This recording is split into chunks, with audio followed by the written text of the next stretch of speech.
Coming up on the Believe in Jets podcast, there's a lot of news again around the New York Jets. Stories such as Hassan Reddick, Aaron Rodgers getting into arguments with some of his teammates.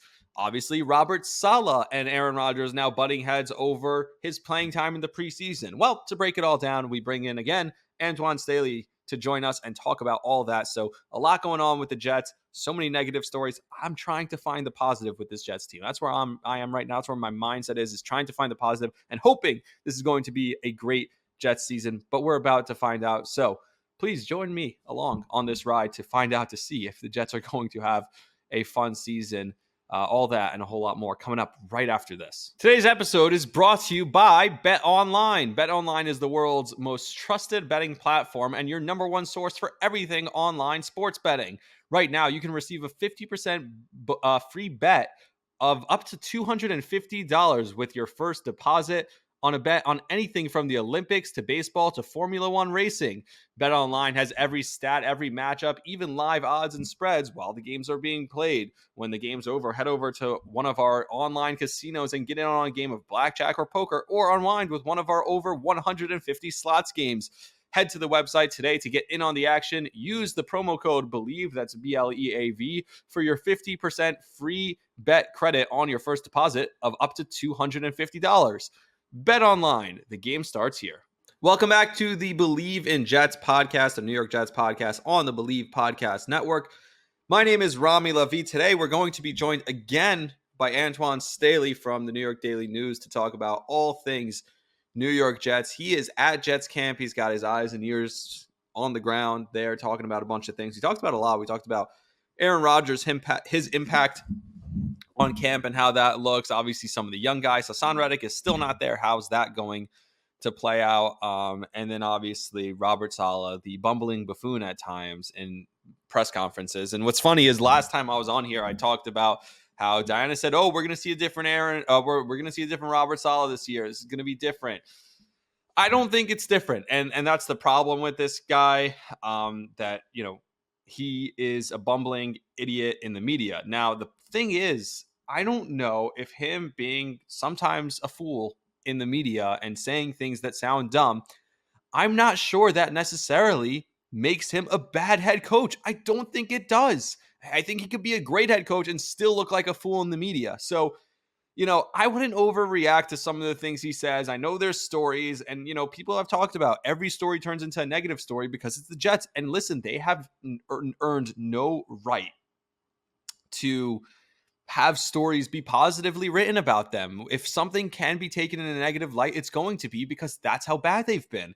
And so I don't blame anyone who's going to come on here and tell you that the Jets, it's all negative around them. Now, that said, if Aaron Rodgers is healthy, I'm starting to buy in again. I'm watching these videos. I'm seeing what he looks like in practice, and I'm like, he's still the same guy. He's still the greatest quarterback I've ever seen. I watch him yell at Garrett Wilson. I watch him yell at Joe Tippmann, and that's part of what I loved when he was in Green Bay. I would get fired up when he'd yell at guys on the side. And we've seen Peyton do that. We've seen Brady do that.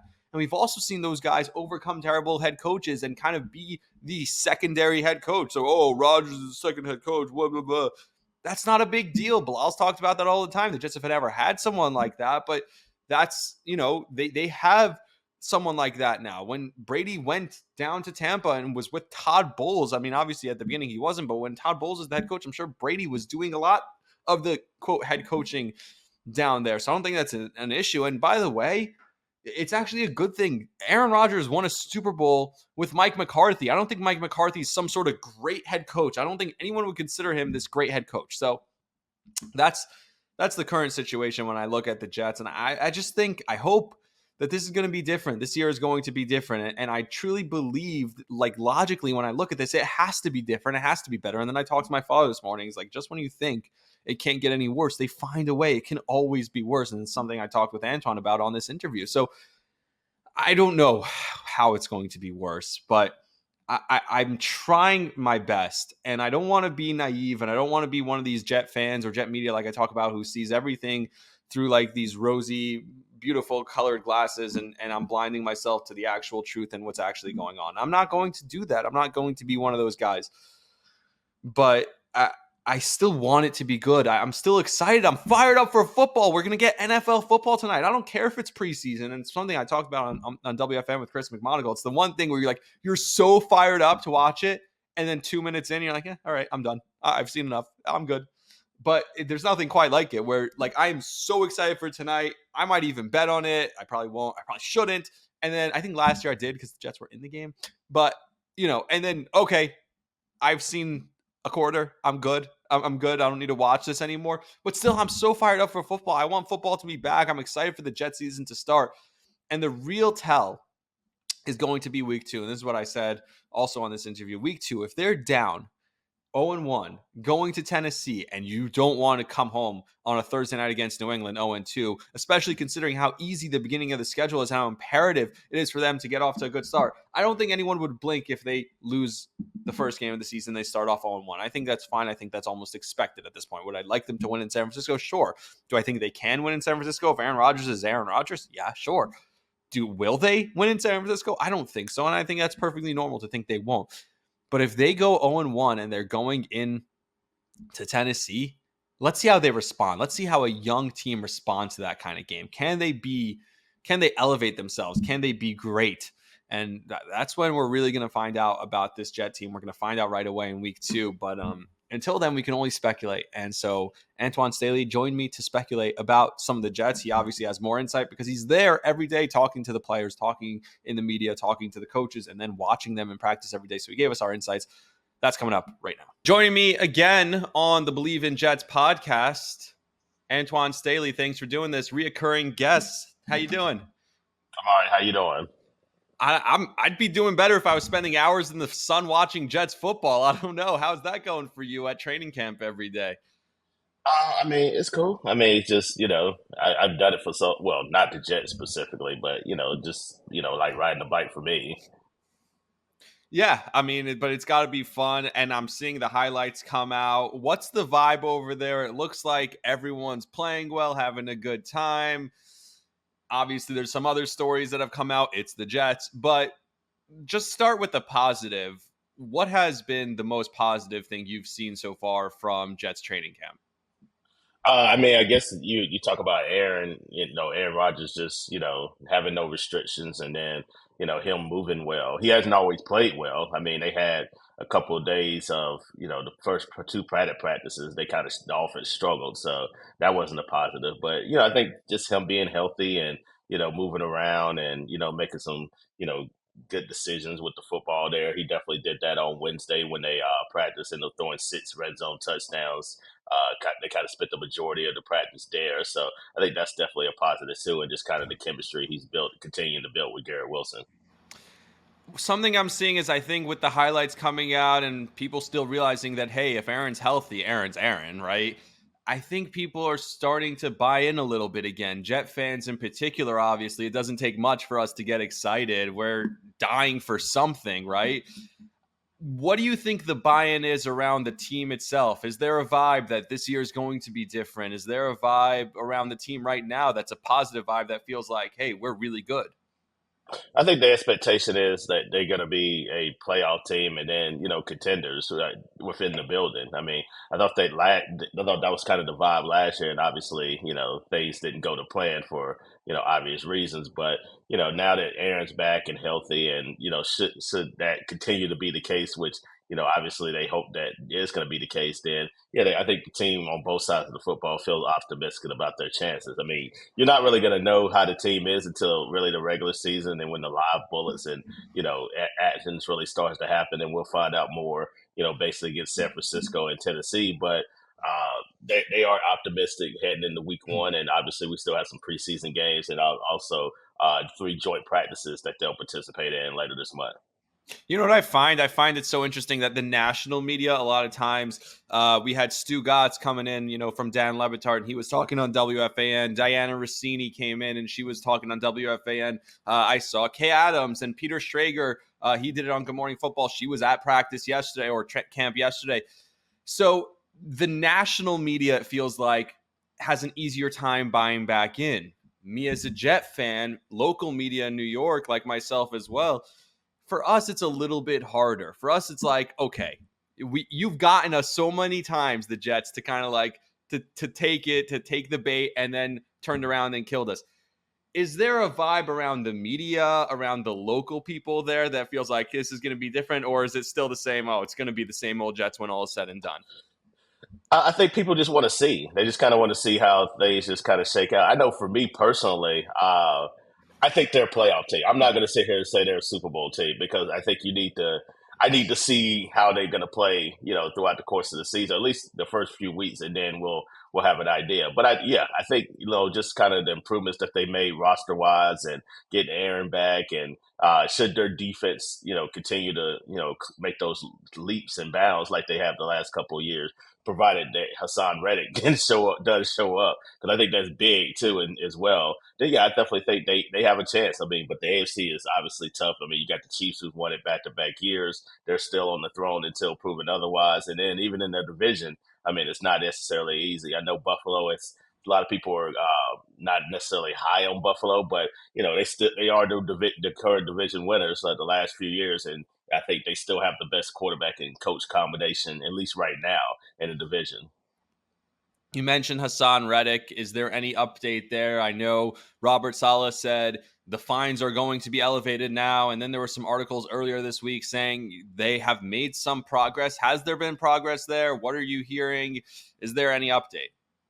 No, not until he's still no update there. I mean, like you said, the fines are still going up there. I mean, it has been some talk between the two teams, but it's been limited. But it's nothing imminent at the moment that he's going to show up. And like I said, he's dug in. I mean, he's already missed out on his bonus. He's getting fined $50,000 each day. They can take 15% of his salary at this point. Which is in the collective bargaining agreement. The Jets have the ability to do that should they want to, which Robert Saleh kind of said he thinks they will, but didn't necessarily give a definite answer. But yeah, I mean, I think he's dug in at least for a little while, so I wouldn't expect to see Reddick, at least anytime soon, at least not before the first preseason game, it seems like. So, what do you, if you had to make a prediction, how do you predict this ends up? Do the Jets cave like, hey, we traded for this guy, we have to give him a contract? Does he cave saying, hey, this is ultimately going to hurt me in the long run? I won't get another contract by sitting out necessarily. Where do you think this ends? I don't think they give him a contract because I think you're at a point now where you have to start paying some of your own free agents, Yep. and they see that in the they're going to see that in the locker room, and then what does it say to them if the Jets don't necessarily pay their homegrown talent, and yet you just give this guy who doesn't really have a rapport with the team. He hadn't really met a whole lot of people. He's been in the building one time, and you just could decide to give him a contract. I think Joe Douglas kind of has to be very careful with that. I think you can give them some incentives, some clauses that can, help out with some extra money. But from what I understand, that a long-term deal, at least at this point, until he shows up, is pretty much off the table. Yeah, you mentioned the preseason, so let's get into some of the headlines from Jets camp, which are always positive and fun, obviously. And I hope my sarcasm is translating. But one of the headlines was that Aaron Rodgers, well, Robert Saleh said he's not going to play in the preseason. Now, Saleh said we've had these discussions. We'll have the discussion about the last game. He didn't say him and Aaron were having the discussion. He said we. He left that kind of open. But Aaron Rodgers made a point to say, hey, that was news to me when Saleh said that. I heard it from the PR guy for the first time. Why does it always feel like, specifically with those two, there's a miscommunication? That I can't answer. I cannot answer that at all. But yeah, it's just kind of odd thing to say that Robert should have said, well, we still have to talk about it, and then we'll make a decision based off kind of what our conversation would be. That's what I think what it should have been said. But yeah, I just thought it was kind of odd that Robert said one thing and then Aaron just pretty much, because usually what happens when the players are coming to press conferences, especially like that with the podium, they get informed of what they might potentially be asked. And he, of course, that's kind of one of the questions that, they kind of went over as they were walking over. So, yeah, I mean, I don't think it's necessarily a big deal. I really didn't expect Aaron to play in the preseason anyway. If he did, like it was last year, he played 2 series against the Giants. That might be the case, but I think even though he's fully cleared and everything like that. And then they're going to have 3 joint practices against the Commanders, against the Panthers, and then against the Giants. So, you already have those 3 joint practices. I don't necessarily see the need to, play in the preseason necessarily. Well, there's a difference, obviously, eluding the rush, running around, all those things that he's doing. We said he has no restrictions, but taking an NFL hit, I mean, that's got to be a difference. You sure you want the first NFL hit you take to be against San Francisco? I guess, I probably would at this point. Yeah, I mean, yeah, I think that's the best decision, to be honest with you. I mean, you're not going to play him against the Commanders or Panthers, and then it would be the Giants game. And I mean, he really didn't play a whole lot last year either. So I think you're fine. He's a veteran. I mean, it's not like he's 40 years old. It's not like he's new to the game or anything like that. I think he'll be fine with just those reps, especially in the joint practices, because they're essentially like the preseason, how like the preseason game is. Except he's not going to be hit, obviously. I was talking to my father this morning. He's a 50-year Jet fan. And he was telling me how I was like, it can't be worse than last year. The bar was so low that if he plays 5 plays this year, it can't be worse, right? Because all we need is for him to play 5 plays. So it could always be worse. It could always be worse. And that's what he said. He's like, that's what's amazing about the Jets. Just when you think it can't get worse, it finds a way to get worse. Like, what could possibly be worse than last year? Well, him playing and not playing well, that could be worse too. Yeah, I guess. Yeah, but because the expectation is like when Aaron's in there, people expect them to win, and then if he does not win, that's a disappointment too. I mean, yeah, it's better than him not playing with the 4 plays, but it's a lot riding on this season. So I know, Aaron playing poorly can't be worse than Zach Wilson.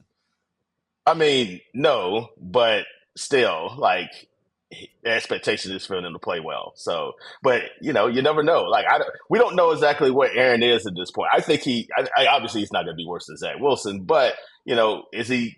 Where is he? The last time we really saw him in 2022, a lot of people said he was kind of on the decline, which I'm not. I'm not ready to say that yet because a lot of things, went into play in 2022 in regards to this type of season that he had. He had a young receiving core. I know he was banged up a little bit too. So it's it's a lot of contest that happens with that. So, but yeah, I mean, he hadn't played in nearly 2 years at this point. So, it's going to be interesting to see kind of what he does look like when against San Francisco on September 9th.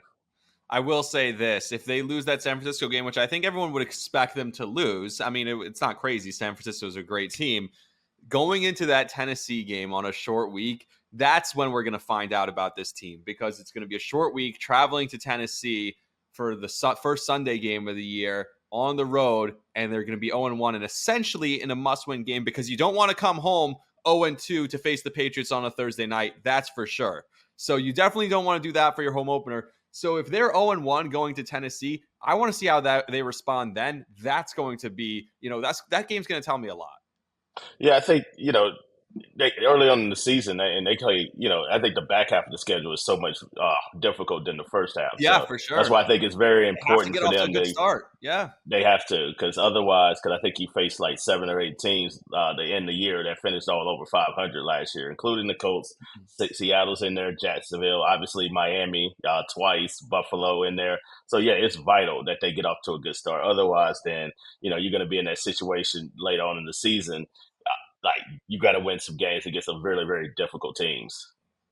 Getting back to Saleh for 1 second, because I think that's the biggest question mark. Does anyone know if Saleh is a good head coach or not? Outside of Rodgers' health, obviously, but I don't think we know if Saleh is a good head coach. We never really had the opportunity to fairly judge him. But the miscommunication things, do you think that's a big deal, or do you think it's not a big deal? Meaning, obviously, Rodgers went out of his way to say, hey, he never communicated that to me. Do you think that ultimately matters, though? Yeah, I mean, Saleh, this isn't the first thing blunders Saleh has made. I mean, you could even go back to correct, yes, the minicamp situation. I mean, I have several examples, but I'm not gonna we'll be here a little bit longer than what we want to be here. But you can just go back to the minicamp situation. I felt like that should have been handled a little bit differently. Well, I agree with you. I don't know if necessarily we know what type of coach he is, but I think we kind of saw a little bit like he's still learning on the job. He's still young enough where he's making mistakes from time to time too. So, And, this is all new for him. I mean, to be honest with you, he's had 3 years, not, counting last year, obviously, Aaron going down, I count that too, where, you have a young quarterback, you have the defense there too as well. And you don't have necessarily Aaron Rodgers there on a day-to-day basis. I mean, you did late last year, but by the time he came back, the Jets were pretty much, out of it, and you knew they were going to make the playoffs. So all of this is he's kind of learning Aaron, Aaron's kind of learning him, and I don't know if we know, but look at 2022. If you want to judge it on that, also, I mean, the Jets were 7-4 at one point, looked like they had an opportunity to make the playoffs, and then they lost some games that, quite frankly, they probably some they should have won, including a game against the Lions, which was at MetLife too as well. So he's made some mistakes along the way too, but yeah, that's why this year is big for him, big for Joe Douglas, big for Aaron too, because there's a lot of pressure on all of those guys to succeed. Otherwise, it's a lot of unknown what could happen, at the end of the year if they don't get the job done. Yeah, and what's interesting is Diana Rossini was in at WFAN when I was working on the morning show, and she told the guys, hey, we're going to see a different Robert Saleh this year. He's going to just let loose. He's not going to be as concerned with how he's coming off and stuff, and it's going to be much better, and he's not going to be – and yet a week later, we're still talking about the same thing with him making blunders. So I don't think that's changing. I think he talks too much. He does – he says too much. He gets in his own way, but I just don't know – if him kind of being an idiot at the podium actually makes him a bad head coach. I don't think those two things correlate, right? I wouldn't say I think he's taken a lot of bullets for certain people. And who those people are, we don't necessarily know. But yeah, he's taken a lot of bullets. And some of it, he shot himself in the foot at times. Other than, he just kind of, has to, deal with it, because when you're the head coach, you're the one that's going to be talking on the podium most of the time. Joe Douglas, we talk to him less than a handful of times a year, and then obviously, owner Woody Johnson, we talk to him maybe once at the owners meeting. So yeah, he's taken a lot of bullets for a lot of different people. He could do some things differently. I think that's fair to say. But yeah, this is definitely going to be, it's going to be a rude awakening for him too, because last year we weren't able to see what would have happened if Aaron stayed healthy, and how it's winning the media and all that. But should Aaron stay healthy, which I imagine he does, then we're going to see all of that, like what we're supposed to see a year ago. And yep, that'll turn the pressure up. A couple more minutes here with Antwan Staley from the Daily News. Here's the thing, with all that going around, right?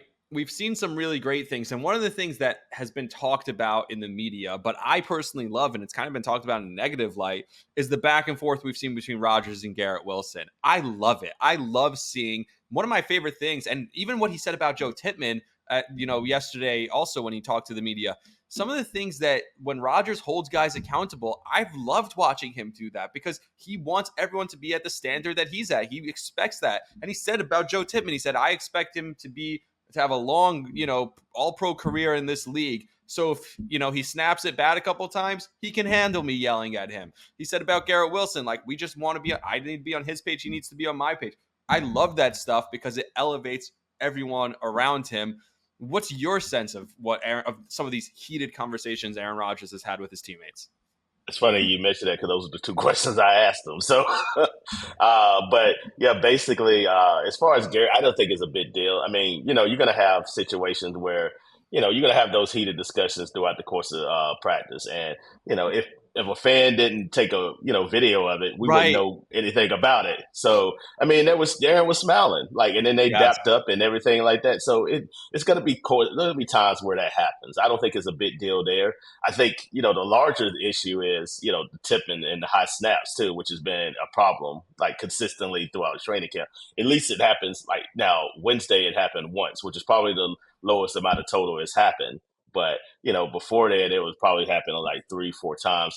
I remember one particular practice, I think it was Monday, it happened 5 times. So 5 or 6. So yeah, that was pretty big too. But yeah, if Aaron is in a situation where he's trying to elevate an organization that has not been used to winning for 13, 14 years. So, and then he comes from Green Bay, where they're used to winning a lot, and he's won an MVP. He's won 4 MVPs. He's won a Super Bowl. He's done everything you could do in terms of accomplishments, and he's just trying to get those players to buy in and, like you said, that standard of excellence, and then not just Garrett, not just the offense in general, but everybody. Everybody kind of has to buy in that standard if they're going to win. Otherwise, then you can't just it just can't be him. It can't he be the only guy that's trying to elevate everybody. Everybody has to buy into that, and I think that's kind of what he's trying to do.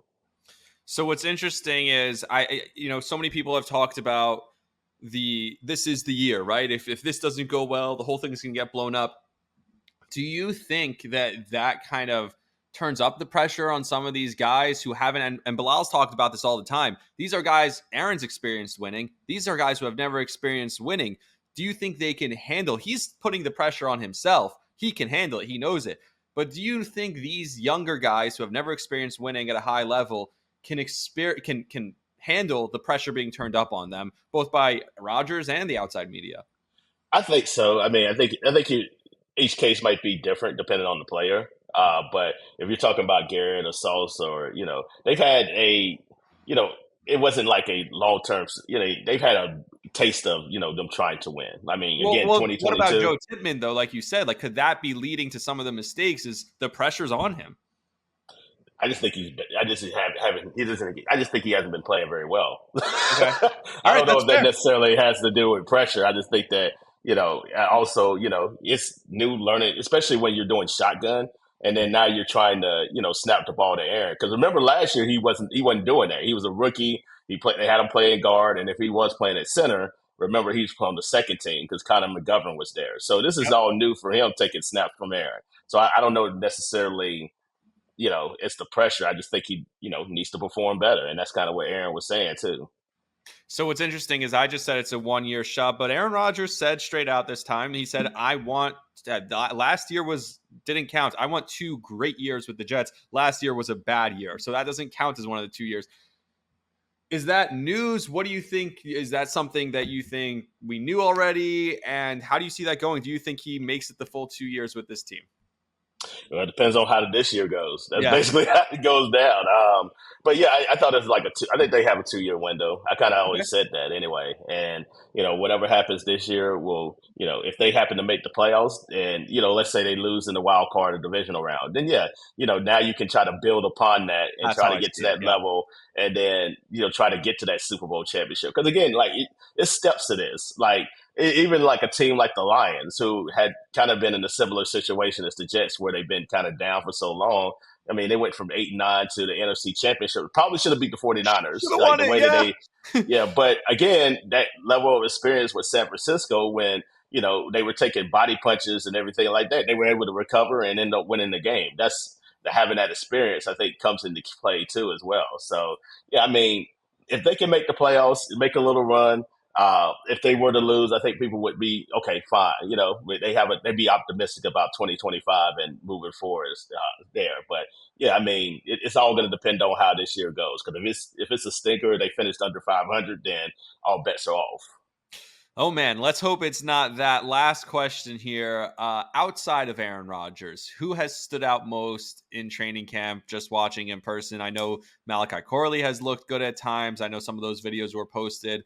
You're seeing everything on a daily basis. If there's one or multiple people who have stood out the most in training camp so far? I don't know if it's one person, but I have several. I mean, obviously Garrett's played well too. Mm-hmm. I mean, I think defensive side of the ball. I think Sauce has been pretty solid too as well.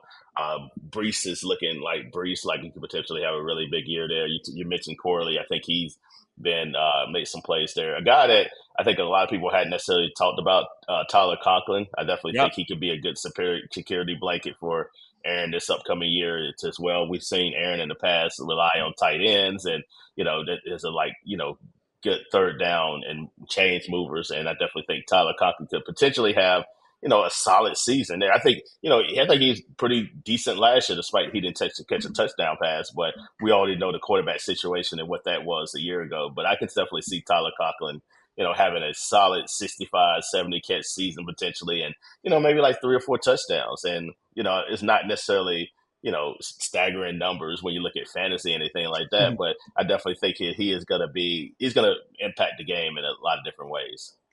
We're going to see a lot of guys who aren't on an NFL roster probably in the next couple of weeks, but tonight they'll be playing in the Hall of Fame game. You're going to be watching that. You're going to be tuned in. I love preseason football just because it's the first time we actually see NFL football on a football field. I don't care who's playing.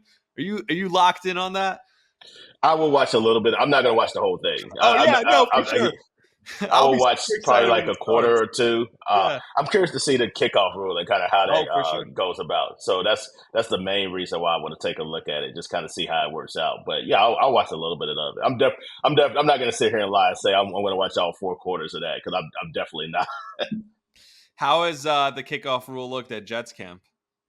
I mean, they're going through it, but it's not necessarily. It's kind of like slowed down. It's not like at full speed. So you're not going to know until you're out there in the preseason game. So like that's why I want to see it kind of full speed, because they're doing it at a bit of a slow pace while they're teaching and coaching at the players at the same time.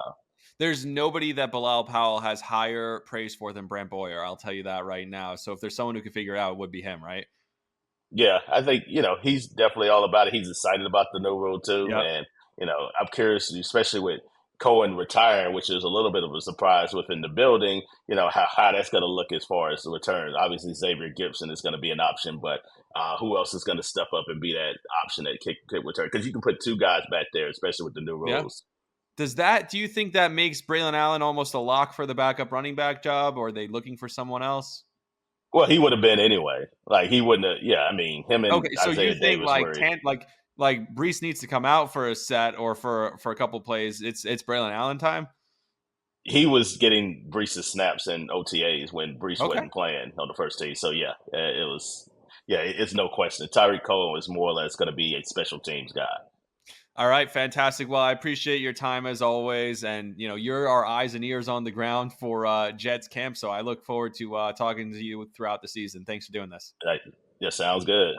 Appreciate it. All right, thank you, Antwan, again for that insight on New York Jets. Like I said, eyes and ears on the ground at Jets camp. We'll be talking to Antwan as much as we can to get that insight on what's going on at Jets camp. We have to find out. That's the best way to know if this team can actually turn it around. Can they end the playoff drought? I don't know, but we're going to find out together. Football starts tonight. I'm excited for that. Until next time, like, subscribe, share the podcast. I appreciate everyone for listening. Until then, see you.